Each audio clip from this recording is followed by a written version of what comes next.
Welcome to my latest episode, and joining me is the delightful Krystina Amos. She is an oil and gas professional specializing in well-controlled trading. She's also a personal empowerment coach who works with people who are ready to overcome limiting beliefs, exit their current undesired circumstances, and start living the life in their own terms. Krystina's own journey of self-empowerment began when she left an abusive relationship and became a single mother, while also a full-time student in college. Despite the obstacles of poverty, depression, self-doubt, and single motherhood, she obtained a bachelor in geology in 2011 and immediately entered the energy industry working on offshore drilling rigs.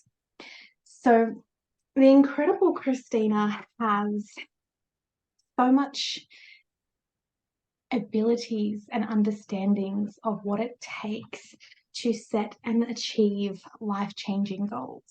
As you've just heard in her very incredible bio, she has had a lot of obstacles that she's had to overcome in order to start living the life that she wants to, and that's how she really helps her clients. So thank you so much for joining me today and bringing all of your knowledge and wisdom to this podcast and to this episode. And I just wanted to ask you a little bit more about your history and what you've really been through so that you can help people with this. Well, thank you for allowing me to be here, Jess.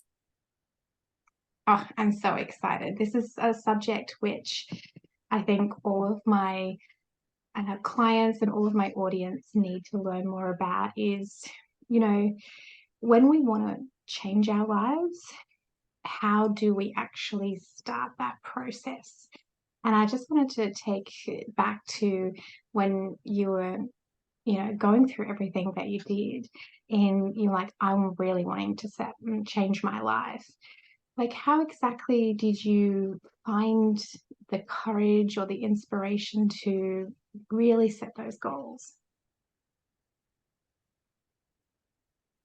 So the main motivators when I decided to just completely turn my life around were that I was in an abusive marriage. So I wanted to get out of that for my sake and my daughter's sake, and also just living in poverty. So I just didn't want to live any of those things anymore. Did you have like a defining moment where you're like, enough is enough, or was it kind of just an avalanche? When the abuse became physical, that was when I couldn't tolerate anymore. Wow. Mm-hmm. And was there any particular reason that you decided to go into the oil industry, which is quite a male, well, what I'm assuming is a male-dominated industry? You are 100% correct. So that was accidental. I didn't really set out to get into oil and gas. I love traveling. I love learning languages. So one of my dreams was to get paid to travel. So when I first enrolled into college, I enrolled as an anthropology major. And it was going to be easy for me. I would have finished in 3 years because I already am fluent in Spanish. So I was going to be able to finish so fast. But I needed to choose a science course. And I really loved geology. And in fact, I had considered studying geology before, but I was too scared to go for it because I considered myself to be really bad at math math and science. So I just thought I wouldn't be smart enough to do that. There's no way I would ever be able to pass because it's too much math and science. So I went with things that I knew I was good at, things that I knew for sure I could do. So that's how I started. But since even as an anthropology major, I did need to choose a science elective. So I went ahead and chose geology. And thought, hey, I get to study it anyway and skip all the math parts, just take a few geology courses. So I did that. Geology was much more difficult, but I enjoyed it. I just loved it. Now my second semester of college, for my science, I chose the second geology course, and I needed to take a lab too. So I took the laboratory class along with the main class. And that was even more difficult, but I found it fascinating, the study of the earth. And several of my classmates were trying to convince me to change majors, to switch from anthropology to geology. They told me that it'll be much easier for you to find a job. There are more job opportunities. You'll make more money. Now, at the time, I was living in the state of Louisiana here in the United States. And what I did was, to see if they were right, I went to the Louisiana Department of Labor website and I pulled up 2 tabs and I looked up all the job information for both careers, for geology and anthropology. So I looked at like the next 10-year job projections. I looked at salaries for somebody who had a bachelor's, for somebody who had a master's, doctorate, etc. So there was a significant difference in job availabilities and pay scale. So I realized my schoolmates were correct. And so I had to make the decision. I had to switch. Like, there's no way I'm going to continue studying another 2.5 or 3 years and time away from my daughter, all this sacrifice at college was really difficult for me. I had no support, no financial support at all. So I couldn't sacrifice that many years to end up earning the same salary as a person with no degree. That just made 0 sense. So I realized I needed to change tracks. And it was very scary for me. Logically, I knew this would be a better decision to change to geology, but I was still scared because I didn't know math, I didn't know physics, I didn't know chemistry, I didn't know these things. So it was scary. I still didn't believe I was capable of doing those, but I just decided to take the leap of faith because I was as scared as I was of math. I was more scared of staying stuck in poverty. So the real kind of push to make these big life-changing decisions is to really create a life where you can have more financial security. So it was the finances. Yes. And for creating like a more stable future for your child as well. Yes, you're correct. Because I would go days without having any food to eat. That was normal for me. I could eat maybe once one day, then I might have to wait a few days before I could get the next meal. And it was just hard times. Sometimes I would be driving and run out of gas while I was still on the road, and the police officers would have to help and give me a little gasoline. I'd have my electricity cut off sometimes because I couldn't pay the bills. There was no way I could keep living like that. I don't like that. I don't like that lifestyle. I don't prefer it. But that must have taken so much courage to be in that position and having to pay for an education that is quite expensive. And I can completely see why you're just like, if I'm going to do this, it needs to be worth my while. Mm-hmm. And your desire for your future was so strong that it could overcome your fear of the logistics of maths. So almost like you're like, I'm not going to let maths stop me from becoming safe financially. Correct.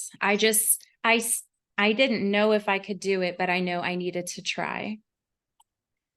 So when I'm talking with my clients, and this is very common, is like having a really strong why. And your why was, I'm absolutely sick of living like this, and I demand the the change, and I'll do anything to get it.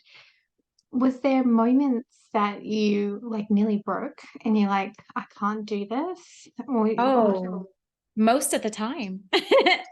Most of the time. I mean, I was broke. My checking account would be in the negative. I mean, it happened numerous times, too many times to count. It was so difficult. Now, I never quit working, so it's not that I had no income coming in, but because I was a full-time student, I was limited to the types of jobs I could take. So I would usually work one or two jobs at a time. And it had to be in such a way that it could work around my school hours. The companies had to be a bit flexible with me because my hours would change from semester to semester based on which classes I was taking. So I didn't stop working. I just didn't earn enough to make a good living. But thankfully, here in the United States, thankfully, we do have government programs. So I did not have to pay for college. I didn't have to pay. So here, I guess that's the good thing about, not that being poor is good, but the good thing about it is that at least if you are living in poverty, at least you can go to university for free. So that's the good thing, that I qualified for all the benefits. I got grants from the government. These are federal grants that I never have to pay back. And then when I was keeping my grades up, sometimes I would qualify for school scholarships. So that's the good thing. I didn't have to have money to pay for tuition or books. That would have been impossible for me. So all of that was covered. So that was good. I just needed to earn enough to cover living expenses, except it just turned out I just couldn't quite do it. But I did it. And how old was your child during all of this? Ooh, when I began in fall 2007. So my daughter was I guess she was about not even a year and a half old. Not even. She was a little more than a year and a half. Wow. Because her birthday's in June, July, August. So that means she was 14 months old when I started. Yeah, she was 14 months old. I waited a bit. Because it was the year before when I was, well, when I was beaten. I don't know how to say it in a nicer way. It's not a nice thing. But when I started being beaten was the year before, and I knew I had to revamp my whole life to make this work. But I was breastfeeding her. So I did want to wait until she was finished breastfeeding because it was so difficult working and breastfeeding. That was so hard to manage. Like there's no way I can go to work and school and breastfeed. So I waited till she was, till I knew she was about to be finished, weaned off. And then that's when I applied. Mm. To have a young child that young, working two jobs and studying, like the amount of conviction that you needed in order to keep going is just mind blowing. Did you have some things that you used to give yourself a pep talk, or did you have any kind of ritual or things that you would do to like really get you through those darker times? Yes, I mean, I would have my breakdowns. I was not feeling zen or anything, nothing like that.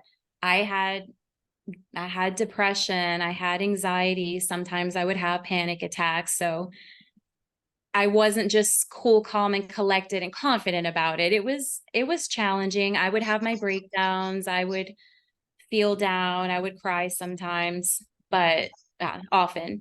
But what I learned to do was to try to convince myself to just try a little longer. So here's an example. Let's say that I was halfway through a semester, which here the semesters last about 16, at least where I went, about 16 weeks, I think. So let's say I was halfway through. And I just felt like I can't do it. I'm not going to be able to pass. I need to get a third job to cover expenses. I can't do this anymore. And I would just talk to myself and convince myself, like, okay, you're halfway through, you've made it this far. Just keep going for 8 more weeks, and whatever happens, happens. And if you pass, great, take it as a sign to continue. If you can't pass, then, let things be how they'll be. So that's really the best thing, just convincing myself to go just a little further. Because at the beginning, if I would think, okay, I need to continue doing this for 4 more years, it was too overwhelming for me. It would make me want to give up. It was just too much and it felt so impossible. So it tells like, okay, just can you make it 8 more weeks? Make it 4 more weeks, make it 2 more weeks. And usually in the majority of cases, I would end up passing the classes and somehow able to cover at least most of my living expenses. So I would like, okay, the summer began and ended. I finished another one. I'm that much closer, one semester closer to getting my degree. And so then I would, continue do the same thing, continue to the next one. And that's the best thing I know how to explain it. I would just convince myself to try just a little longer. Like, don't commit to finishing the next 2.5 years that you have left. Forget about the next 2.5 years. Think of just the end of this semester. Sometimes if it was really bad, to the end of this week. Like, you just have 6 more days left, 4 days left. You just have to make it to this time, step by step. Does that make sense? It does. So I've actually never explained it before. So when it's almost for your adrenal system and your fight and flight response, you're like, I cannot think about something so huge, like the scope of all these years, but if I chunk it down into bite-sized little mini goals, I can get through this. And that's so smart because you'd be able to breathe again. And like, if you think about it being 3 years, that's daunting. If it's just 4 more weeks or 8 more weeks, like, I can do that. Like, I can do that. So it's almost like soothing all your adrenal system and your and so you're not in that fight and flight constantly about it's impossible, that's too big of a goal. So I can completely see how that's been able to get you through. That's really amazing because you've really had a lot of adversity and you just push through it. Um, so one of the things that you talk about is why you shouldn't set realistic goals. And I thought this would be a really nice segue into that and asking you, like, what do you mean by that when you say that? Well, I'm living proof that okay. So to start, the reason I say that, and I tell people this all the time, is because I think when we set realistic goals for ourselves, that we're just limiting ourselves because what we think is realistic is only our beliefs or other people's beliefs about us. So I think we're really limiting ourselves, and I'm living proof that definitely I'm capable of doing way more than I thought. And I believe it's the same for everyone else. Just like I thought when I wanted to enroll as a geology student at the university, but then I didn't because I saw all of the math and chemistry, physics requirements. Like, oh no, I'm not smart enough to do that. I can't do that. So I just enrolled as what I thought was realistic. Like, well, anthropology, everybody knows me. They know I love traveling and learning languages. That's something I'm good at. So that was much more realistic. So I went that way because I truly didn't believe that I could complete a science degree, but I did. So it just opened my eyes and it made me wonder, what else do I think or have I thought that I couldn't do that maybe I would be able to do? So And I see people limiting themselves all the time. Between you and me, I have a pet peeve with these SMART goals. Every time I hear the SMART goals, that, the acronym, the specific, what is it? Specific? What does the M stand for? Manageable? No, I think it's manageable. maybe. And then I can't remember all of them, but the part that I don't have a problem with all of them. What I have a problem with is mainly realistic, the R in it, and also the last one, the T, the time bound. I also have a problem with that. So the reason why I have a problem with the realistic is because it's just so limiting. We think that we have all these limitations, or sometimes we want to do something, but if we talk to family and friends, sometimes they will tell us like, no, you're not good at that. That's not for you. You won't be able to do that for whatever reason. Either we're not good at it, or in my case, I was told I wouldn't be able to be successful in oil and gas because I'm a woman. I mean, and I'm not saying these were bad people telling me this. Even my parents, my close friends were talking to me this way. So, and I know that they do love me, but their advice to me was not good. It was limiting, and I'm so glad I didn't listen to them. But we have limits for ourselves. People put limits, and even beyond our family and friends, of course, our cultures, where we grow up, society in general, they put so many limitations. So sometimes what we think is not realistic is totally realistic if we would just try it and do it. So I really think it would be better if we would set goals and not know if we'll be able to do it or not, but at least give it a try, because you might surprise yourself. You are most likely capable of way more than you ever thought, or way more than anyone has told you. I just Googled it quickly while you were talking, and SMART stands for specific, measurable, achievable, relevant, and time bound. Okay. And I can completely see how if you'd have stuck to that list, you wouldn't be where you are right now. And I guess the deeper meaning that we can take from this is your why, your biggest why was, I don't want to be poor anymore. I want a better life for my child. I don't want to be in poverty anymore. And if you'd have done the smart things and gone with the anthropology, you wouldn't have actually fixed your why. You would have spent all those years and then potentially not even got a job, or things wouldn't have evolved.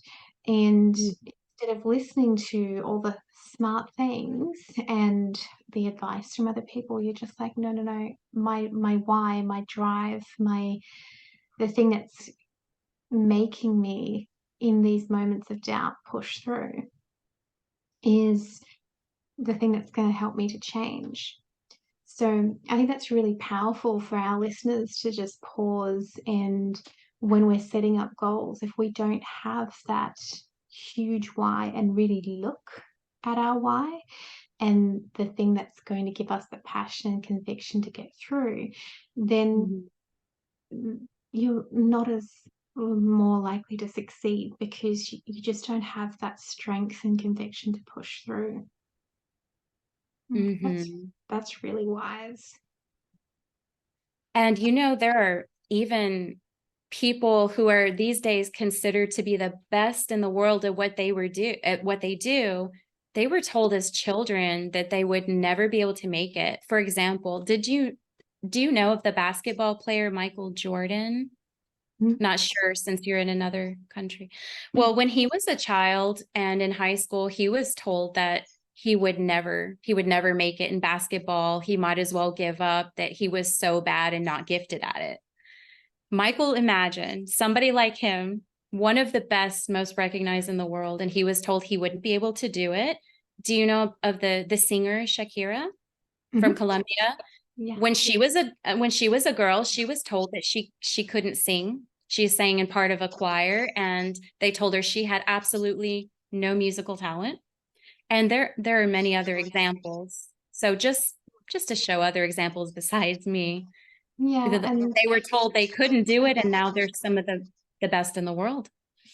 there was an interviewer that asked Arnold Schwarzenegger, and he said, in one word, I want you to tell me in one word how you were able to get from, being fairly impoverished in Austria to Hmm.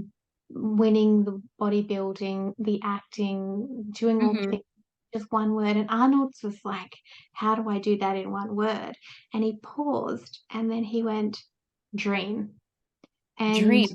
yeah, and he had this dream that he wanted to become the best bodybuilder and then from that get into acting. That's all when he started off as dreamt. He didn't even have the capability of dreaming that he would become as huge as he was, Hmm. and is. So what he did is he just started off with this is my dream, and he didn't limit himself and he was able to explore. And the same goes for yourself, because you haven't limited yourself. You've pushed through all this. You've gone through all the adversity. You've got a thriving job. And now you're in a place where you're like, I want to help other people do the things that I did. And you've moved into coaching and empowerment. And that's because you dared to dream. You didn't limit yourself. I really love how you've worded this. And we shouldn't set realistic goals. We should totally just go for it. I love that. Is there something inspiring that you would like to say to people? Like, imagine that there's some listeners who are absolutely stuck in lives that they don't want, and they desperately want to change, but they don't believe that they can. What would you say to these people listening who are in this situation? I would say if you, listener, listening right now, if you are in that situation where you feel like your life just totally sucks, nothing went the way you planned, and you have no control, I I would like you to think about this, that you may be in control of more than you think you are. Sure, things may have happened to you that you don't like, that or that definitely absolutely you did not deserve, should not have happened. You can't control the past. It is what it is. You're in whatever situation you are now. So you have no control of the past or the present, because it's the past that brought you to this point, but you absolutely have control of your future. And all it takes to change direction is to just make the decision. And you can start with a small decision, but just make one decision at a time. And if you think about it, every day you're making decisions. Some maybe you may consider to not be important, some may be more important, but you're constantly making decisions every day. So I would like to invite you, because let's say you're stuck in a job that you absolutely hate, you're being mistreated, underpaid, overworked, harassed, whatever's happening. While unfortunate, you can make the decision to change jobs, to look for another job and find something else. Now, if you follow up with that, oh, but I need to stay here because of this, this, and that, then you need to realize that, well, that's a good thing too. You are empowered, because there are things, although there are things you don't like about the job, you are choosing to stay there for certain reasons, or maybe until a certain time. So you are still in control. So I find that that helps me too. Like, okay, I'm choosing this for right now. So you have to kind of choose the good with the bad sometimes, but you absolutely have freedom to find something else. Likewise, if you find yourself in a bad relationship, although it may seem impossible to get out of it, there's a way. There's a way to escape. There's a way to get out. It may not happen as soon as you would like, but yeah, and that's what I don't like about the T and the SMART goals, the time bound. Sometimes you can't really put a time limit on things. Sometimes we just have to wait until the stars align, until we're really ready to take the action, make the change. Sometimes we need to be psychologically and emotionally ready to do what we need to do. And it can be really hard. But Yeah. so things may happen at a different time frame than what we would like, but we just need to remember, as long as we start making different decisions, it'll be impossible for life to remain the same. If we start doing different things, we will start getting different results. That makes so much sense. And I can see how, like, you made the decision, I want to change and I'm going to go and change my life. I need to finish breastfeeding before I can do that. So you had like realistic things that you had to kind of do before you made your decision. And I'm reflecting also on some of the times in my life. And I was in a workplace one time which was quite toxic, and there was bullying and misunderstandings. I also was not the best version of myself. Like, instead of being honest and talking with everyone, I would be like quite meek and not say a word, and like the total opposite to how I usually would. And like, I really value honesty, but then the workplace actually became about nothing being honest. I wasn't honest in how I was feeling. I wasn't honest in my communication, and all these things happened. And I came to this point where going, I actually don't like who I am in this workplace, and I'm going to have to leave and completely change my life. And I had been quite committed, and I went, all right, I have to do this. And I made the decision. Now, the realistic parts of it is I didn't have the finances to just up and leave at that stage. I needed Right. Right. a game plan and a safety net Mhm. and things in place.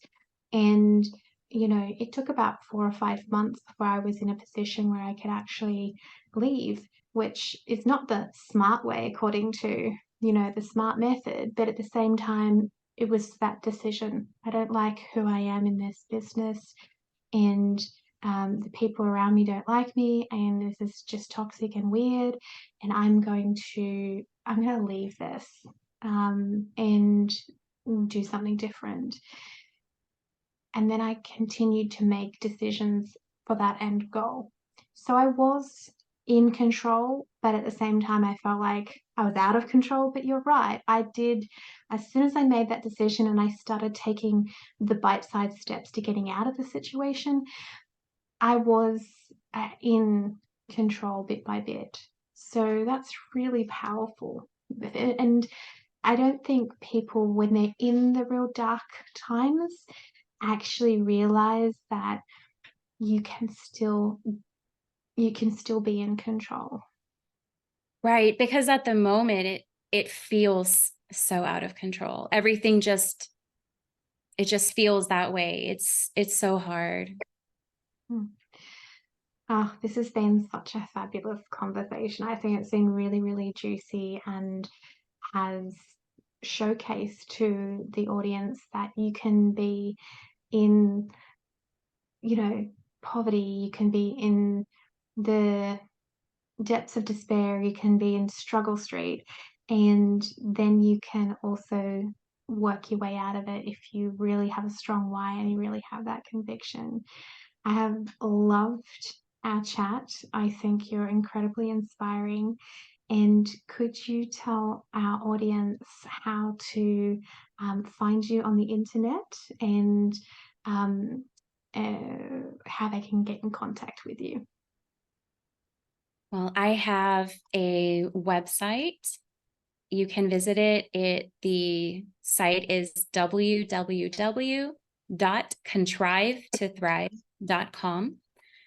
And there is a chat box directly on the website, so you can message me that way. And if you would like to send an email, then my email address is Krystina@contrivetothrive.com. But my name is spelled unusually. It's spelled Krystina, and that's Y as in yellow. So Maybe easier to go to contrivetothrive.com and just message me. Perfect. And I believe there's a little freebie offer. Is that available on the website as well? Yes, if you go to contrivetothrive.com, on the menu, there is a link to go to my everything page. It says everything start here. So go to the main website, contrivetothrive.com, and go to everything start here, and all of my offerings are on that page. But so far, the most popular offering has been a freebie that I have that's 10 goals to start, 10 steps to start and complete your big goal. Perfect. So I you may will maybe want to check it out. most definitely. I'm going to put all the links in the description so that you can click on it. But I like to let people really verbalize it out loud, because sometimes people are not in a position where they can click things, but they can remember names and stuff like that. So I have absolutely loved our time together. Thank you so much for agreeing to come on and share your wisdom. And I cannot wait to hear people's feedback, because I really feel like you're the perfect example of facing all the odds, changing your life, having conviction, and just being so incredibly strong. So thank you so much for being here today. You're welcome, Jess, and thank you for having me on your show. Perfect. Bye for now. Bye.